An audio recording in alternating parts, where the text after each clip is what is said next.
Bueno, muy bien, así es. Ahora sí, entonces entramos a nuestro ciclo sobre los desafíos de la vida. Estamos en la última parte del ciclo en que venimos trabajando los momentos culminantes de la conversión, porque a medida que uno va cambiando, también las cosas que tenemos que afrontar cada día se hacen diferentes. Diferentes no significa más fáciles, más difíciles, sino diferentes. ¿Por qué? Porque la mirada nuestra varía. Y como cada uno de nosotros, al mirar la realidad, la empezamos a mirar con otros elementos que tal vez antes de la formación que estamos compartiendo no los teníamos, ahora vemos de otro modo. Entonces, los cambios siempre indican una diferencia, claro, favorable, siempre favorable la diferencia que provocan los cambios. La conversión, dijimos, es la transformación de una realidad en otra. Y por eso sostuvimos, trabajamos, reflexionamos sobre los 4 momentos culminantes. El encuentro divino humano, ahí vimos la necesidad de la alianza, de estar en gracia de Dios, estar siempre en alianza con Dios. La lucha conflictiva en cada desafío, siempre hay un conflicto que se desarrolla. A veces el conflicto es positivo, pero no obstante hay desgaste, no obstante hay dentro de uno una fatiga, a veces, como puede pasar cuando uno emprende cualquier proyecto. Hablamos de la experiencia mística, cuando hay una conversión ya la persona empieza a dejar que el capitán del barco sea Jesucristo, el Señor. Un día estuve en un programa de televisión en Canal 9 con el padre Jacobelli, que era de la parroquia redentorista Nuestra Señora de las Victorias. Y salió el tema en un programa de televisión y él decía, hay, según podemos clasificar, 2 tipos de cristianos. Él era un hombre muy carismático, en su momento reunía muchísima gente, y decía los cristianos a vela y los cristianos a motor. O sea, los cristianos a vela son los que se dejan llevar por Dios. Son personas dóciles, muy agradables a los ojos de Dios, porque a Dios nadie le puede esconder nada. Y la humildad no es la apariencia, es lo que uno es como persona. En la vida de Dios ya sabemos que todo se trata de ser, mucho más que hacer. Se trata de ser. Y Dios escruta los corazones, como dice la Escritura. Y los cristianos a motor son los hermanos en la fe que hacen todo por hacerlo, porque hay que hacer, porque hay que cumplir con el deber. Es bien hacer como la ley y el espíritu de la ley. Lo más importante es el espíritu de la ley. Dicho en términos muy sencillos, lo que importa es la calidad y no la cantidad de cosas que hacemos, que ofrecemos, igual que la oración. Sí conviene rezar laudes a la mañana, vísperas a la tarde, tener oración espontánea, ese diálogo, ese encuentro con Dios. Por eso la experiencia mística ha sido un tema muy profundo aquí en el ciclo, hasta que llegamos a la maduración. Y hemos hablado de la maduración, que comprende en realidad lo que varias veces dije, se llama en teología anakefalaiosis, es un nombre griego, y esto es la conducción hacia la consumación escatológica, o sea, dirigir todo lo que podemos hacia Dios, presentarle, desnudarnos frente a Dios. Y esto implica un movimiento en la historia, que va dejando atrás hechos concretos en su marcha hacia la consumación de los planes eternos de Dios, donde uno renuncia a ciertos apegos, uno renuncia a ciertos, entre comillas, caprichos, a ciertas estructuras, y se hace más plausible en las manos de Dios, somos como arcilla en las manos de Dios. Vamos siguiendo lo que Dios mociona, lo que Dios inspira, lo que Dios va llevando, le consultamos a Dios y la respuesta de Dios no es sonora precisamente, salvo en algún caso. La respuesta de Dios siempre es a través de los signos confirmantes. Cuando Dios quiere algo, se van confirmando las posibilidades para el logro de eso que se quiere hacer. Siempre recuerden, cuando ustedes, yo, cualquiera de nosotros, le consultamos a Dios, lo más importante luego es saber leer los signos. Eso es lo fundamental, saber leer los signos. Esto forma parte básica. Y los signos son siempre confirmantes, o sea, no hay un misterio, son signos confirmantes. Nunca olvidemos aquellas palabras del profeta Isaías, capítulo 58, versículo 2. La palabra dice: ellos me consultan día tras día y quieren conocer mis caminos.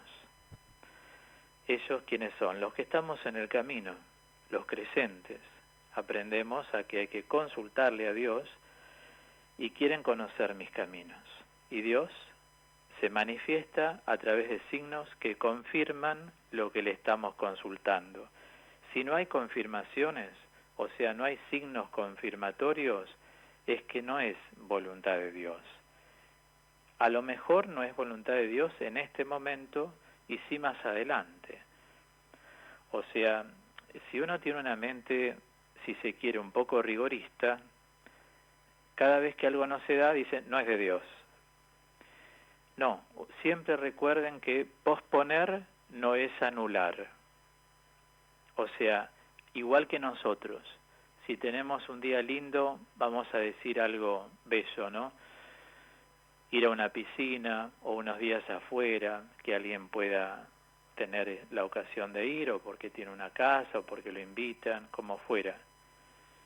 Una persona que tiene esa oportunidad, a lo mejor, justo que pensaba ir a la piscina, llovió. Entonces uno dice, no, se ve que no era de Dios, no. Uno pospone. Dios también muchas veces en nuestras vidas pospone cosas y después, más adelante, se dan. Por eso siempre salgan de una mente rigorista. Recuerden que lo que Dios a lo mejor nos señala como signos confirmantes, ahora tal vez los puede señalar en el momento en que uno no lo imagina. Pero cuando uno es una persona del Espíritu, uno siempre está en comunión con Dios. Entonces, cuando Dios lo empiece a manifestar, uno va a empezar a ver que esos signos confirmantes, que a lo mejor uno consultó hace mucho tiempo, se empiezan a dar en este momento. O sea, después de un tiempo. Entonces, no olviden esto que les doy, que es muy aleccionador para la vida. Posponer no es anular. De este modo, entonces, creo que además de los momentos culminantes, que los he trabajado muy en detalle y con tiempo, tenemos que mirar lo que llamo teológicamente los hechos culminantes. Esto en la Biblia recibe el nombre de kairoi, con i. Yo alguna vez les hablé de la palabra kairos, una palabra bíblica, ya en los libros de la sabiduría empieza a hacer su aparición. Kairos quiere decir el tiempo de Dios. Para que podamos entender bien, hay dos tiempos principales, ¿no? El cronos, que es el tiempo histórico, los segundos, los minutos, las horas, y está el kairos, que son los momentos de Dios, los momentos fuertes, los momentos donde Dios se manifiesta a la persona y le hace ver cosas. Primero uno a veces, cuando Dios quiere algo, empieza a intuir, pero bueno, lo va rezando, le va consultando al Señor si eso que intuye es así. Les doy este testimonio, porque también abarca a otros hermanos que me escuchan, que han viajado conmigo. Yo a lo largo de estos 33 años y medio o más de predicador de retiros, y al estar en radio 23 años y medio consecutivamente, organicé desde la radio, desde el micrófono, peregrinaciones. A Tierra Santa organicé 8 peregrinaciones. Y fuimos, y muchos de ustedes han ido conmigo, a todos los lugares santos. Cada vez que organizo una peregrinación a Tierra Santa, o sea, a Israel, siempre lo hago con Roma, casi siempre, para que muchos tengan la oportunidad también de conocer la cuna de la Iglesia, ¿no? Donde fue martirizado San Pedro y San Pablo, porque la Basílica de San Pedro es la más importante. Les cuento siempre un poco la anécdota, pero siempre contrato guías, por supuesto, en cada lugar, pero nosotros tenemos nuestros encuentros cenando o en un salón de un hotel o donde estemos, en una residencia religiosa, y yo les comento, ahí donde está la cúpula de San Pedro, ahí abajo están ya los huesos de San Pedro, porque ahí murió crucificado boca abajo, por eso la Iglesia le presta tanta atención a la Basílica de San Pedro, ¿no? Digo, cosas así. Entonces, ¿cómo percibí que Dios quería eso? Bueno, empezaban a preguntarme, una persona, otra, Claudio, ¿cuándo vas a organizar una peregrinación a Tierra Santa? Ya vamos a ver, vamos a consultar a Dios, pidamos al Señor que nos diga. El mundo entero viaja a Tierra Santa. Estamos en tiempos, lógico, ahora de pandemia, pero digo desde siempre, desde San Francisco, que en el año 1249 desembarcó en Acre y le pidió al Papa que le diera la concesión de que los franciscanos custodiaran Tierra Santa, o sea, todos los lugares santos donde estuvo el Señor, o acontecimientos de ese tipo. Miles de frailes murieron defendiendo cuando fueron, asaltados por, distintas corrientes así ideológicas o religiones fanatizadas, han dado su vida. Por eso la orden franciscana tiene una rama que se llama la custodia de Tierra Santa, y se consagran exclusivamente para estar en todos los lugares santos los frailes, que pertenecen a esta provincia religiosa que recibe ese nombre de custodia de Tierra Santa. Entonces, uno me preguntaba, otro me enviaba un WhatsApp, otro me preguntaba por teléfono, gente amiga, hermanos de comunidad, cursos que daba, seminarios, por un lugar, por otro. Y ahí me daba cuenta que Dios estaba queriendo que organizara una peregrinación.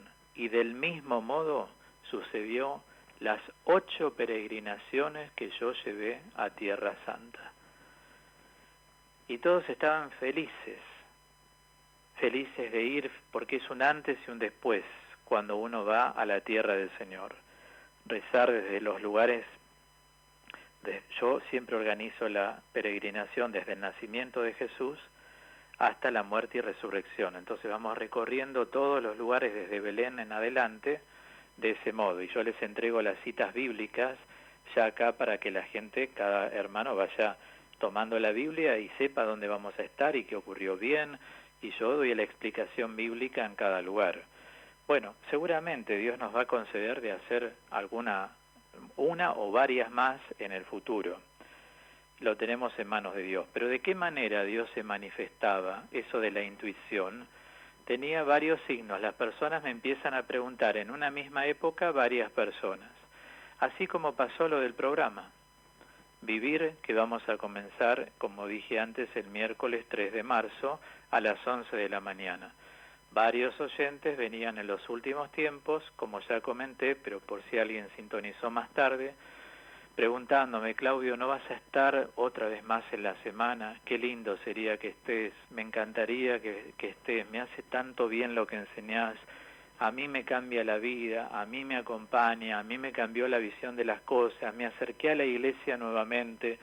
Comentarios así empezaron a venir, y cuando estaba cerrando justo el programa del domingo pasado, una de nuestras oyentes, Nelly Alaba, también me escribe, qué lindo sería que estuvieras otra vez en la... Bueno, ya eran tantos mensajes que fue el broche de oro, y ahí lo comenté cuando me despedía. Dije, estamos consultando, vamos a seguir consultando al Señor, porque puede haber algo así. Y bueno, hoy después de una semana ya les doy la respuesta de cuándo comienzo mi otro programa radial. Entonces digo, ven, Dios manda muchas veces signos confirmantes que van cerrando, Él mismo se muestra, Dios no juega a las escondidas, Dios se manifiesta, es epifánico, Dios cuando quiere algo te lo muestra, porque vos te das cuenta que se cierran las otras puertas y la que tenés abierta es por donde tenés que seguir caminando. Ven cómo quise ilustrar con cosas nuestras, con ejemplos nuestros, lo que son los signos confirmantes. Dios responde las consultas a través de signos confirmantes. Por eso cuando los signos confirmantes aparecen, hay que hacer una lectura, rezarlos, ofrecer la Eucaristía, el rosario, pedirle a la Virgen, entre rosa y rosa que vamos elevando, espiritual, que es cada Ave María, que sea la Virgen la que intervenga para acompañar ese proyecto que es de Dios. Nosotros somos débiles, los seres humanos, pero somos vasijas de barro, somos receptores de la voluntad de Dios. Y bueno, por eso está esta posibilidad de que ustedes lean así ampliamente cómo se va manifestando Dios. Entonces, les decía que así como hay un cronos, que es el tiempo histórico, nosotros somos seres históricos, hay un kairos, hay un tiempo donde Dios se manifiesta, y estos tiempos donde Dios se manifiesta en plural, en vez de decir kairos, en griego se dice, griego bíblico, kairoi. Los kairoi son los hechos culminantes de la anaquefalaiosis, o sea, son los hechos culminantes del señorío de Jesús en nuestras vidas, que aparecen en la Biblia. Yo se los quiero compartir de acuerdo con mi investigación teológica, ¿no? A mi criterio profesional. La cruz del Calvario siempre es un hecho culminante. Comencé el ciclo diciendo, el que quiera ser mi discípulo, tome su cruz de cada día. Y les dije al inicio, hace un año atrás, que la cruz es el desafío de cada día. Hay desafíos luego que nosotros podemos calificar con distintos adjetivos. Desafíos complejos, desafíos simples, desafíos positivos, desafíos negativos, y cada uno puede agregar sus calificativos. Pero también los desafíos dependen mucho de la mirada y la visión que uno engendra frente a ellos. O sea, los desafíos son tales. Ahora, la calificación va a depender mucho de cómo uno los confronta. Cuando hay una formación adquirida, los desafíos se van confrontando de otro modo, porque sale dentro de la mente todo lo que uno ha formado dentro del cerebro, a la luz de la fe. Entonces, la cruz siempre va a ser igual al desafío. Tome su desafío de cada día. El Señor no nos deja solos. Ya lo dijo claramente, no los dejaré huérfanos. Les daré mi Espíritu Santo, Paráclito, o sea, intercesor, abogado, defensor. Claro que no es algo mágico. Hay que estar viviendo lo que San Pablo en la carta a los Romanos 8 llama la vida en el Espíritu. Compartamos estos dos textos que yo estuve escudriñando. Uno es Juan 3:16. Sí, Dios amó tanto al mundo que entregó a su Hijo único para que todo el que cree en Él no muera, sino que tenga vida eterna, pero que también tiene una proyección cósmica. Es decir, Colosenses 2:14 dice, Él canceló el acta de condenación que nos era contraria, con todas sus cláusulas, y la hizo desaparecer clavándola en la cruz. Quiero aclarar que el acta de condenación en el lenguaje paulino es la ley del Sinaí, que imponía una obligación al hombre carnal y vendido como esclavo al pecado. Esto significa que el Señor Jesucristo en el Calvario asumió todos los pecados de nuestra naturaleza humana. Por eso nos da la victoria. ¿Me comprenden? Entonces, así como hay cruz, es decir, así como hay desafíos, Él también nos acompaña en medio de los desafíos. Pero hay que buscarlos, tenemos que ser, como dice San Juan de la Cruz, buscadores de Dios. Buscarlo a Dios. Así como les decía en forma salpicada, si se quiere, el domingo pasado y en otros programas, a la mañana rezá laudes, yo lo digo constantemente en mis programas, bajate la aplicación Liturgia de las Horas, tenés todo. A la tarde rezás vísperas, rezá el rosario, participá de la misa, a las 3 de la tarde hacé la coronilla a la Divina Misericordia, en una forma simple como la que les dije en uno de los programas. Todo eso mantiene una comunión espiritual con Dios muy grande. El rosario, como un día me dedicó mi formador más, digamos, importante que tuve en la especialidad, es un monje trapense, me regaló un libro y me puso a Claudio Rizzo, El Rosario, una fuerza, una esperanza. Siempre recuerdo esas palabras, porque después en el rezo del rosario de toda mi vida he percibido eso. El rosario, a través del rezo del rosario, Dios inspira, porque María está intercediendo. Es la Madre del Señor, es la elegida por el Padre. El poder absoluto que tiene María dentro de lo que es la humanidad y la santidad digna que tiene ella, una santidad específica, la de María, la Madre del Señor, la Virgen. Lógicamente vienen inspiraciones, es una fuerza, el rosario es una esperanza, y todos los que tratamos de vivir así todos los días, en comunión con Dios, luego adherimos a eso lo que cada uno puede hacer por los demás, desde un gesto hasta una ayuda eficaz, un compromiso con las cosas de Dios. Como me decía un día un sacerdote, yo si en la parroquia no hago las colectas de fines de semana, las parroquias no reciben ayuda económica de ningún lado. Si no hago las colectas, no puedo pagar los gastos. Es lógico, es como yo, si no tengo el dinero para pagar los programas, no puedo hacer radio. Es lo lógico. Así nos manejamos en el mundo, ¿no es cierto? La persona que no paga las expensas también tiene problemas luego. El que no paga la luz le cortan, el que no paga el cable o el teléfono o el gas, lo mismo. Y digo, para las cosas de Dios también tenemos que atender, porque a veces sin querer en estos desafíos no sabemos tomar el brazo al que tenemos al lado. Un día, esto lo comenté en radio alguna vez, algunas mujeres me decían, Claudio, me lo han preguntado varias veces, ¿qué le puedo regalar a la hermana tal, que es el cumpleaños? Digo, bueno, no le regales estampitas, no le regales Biblias, porque las religiosas tienen lo que necesitan, por eso son religiosas.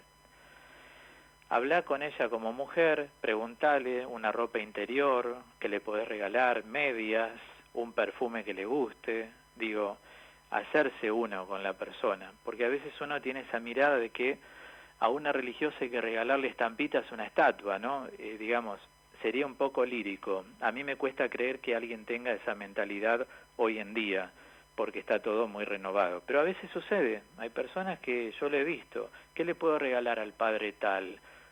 Claudio, vos que sos hombre, ¿qué le puedo regalar? Bueno, ¿qué le podés regalar? Le podés regalar un pantalón, un cinturón, una camisa sacerdotal, es decir, y también si le gusta un perfume, regalarle un perfume, es decir, estar ahí, ¿no?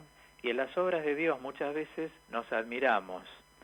Como dice Eber en su programa, me permito decirlo porque él me lo comentó, que a los oyentes de su programa les dice, no solo hay que decir gracias a los programas que nos gustan, hay que colaborar económicamente, claro, porque a veces nos quedamos con la parte elevada y nos olvidamos de lo importante también que es sostenerlo económicamente.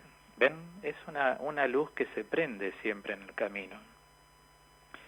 Por eso digo, cuanto más los pies en la tierra y el corazón en Dios, la sensatez va siempre a estar vigente. Por eso el verdadero cristiano, hombre de Dios, espiritual, varón o mujer, es cuando tiene los pies en la tierra y el corazón en Dios. Esto lo da un hecho culminante, la toma de conciencia de los desafíos. Tener un programa en el aire también es un desafío. Es económico, es intelectual, es carismático. Pero ven, los desafíos tienen varias vetas y los hechos culminantes es un contacto directo con la realidad. Por eso uno valora, aprecia todo lo que se hace y como yo lo valoro también en ustedes, los oyentes, con los gestos siempre de cariño renovado, como lo he dicho otras veces. Bueno, vamos a llegar hasta aquí en este momento del ciclo y luego el domingo que viene en este bloque de los desafíos de la vida vamos a compartir otros aportes bíblicos que quiero hacerles sobre los hechos culminantes cuando una persona verdaderamente se está convirtiendo. Y a mayor conversión, mayor capacidad de saber confrontar los desafíos, indudablemente.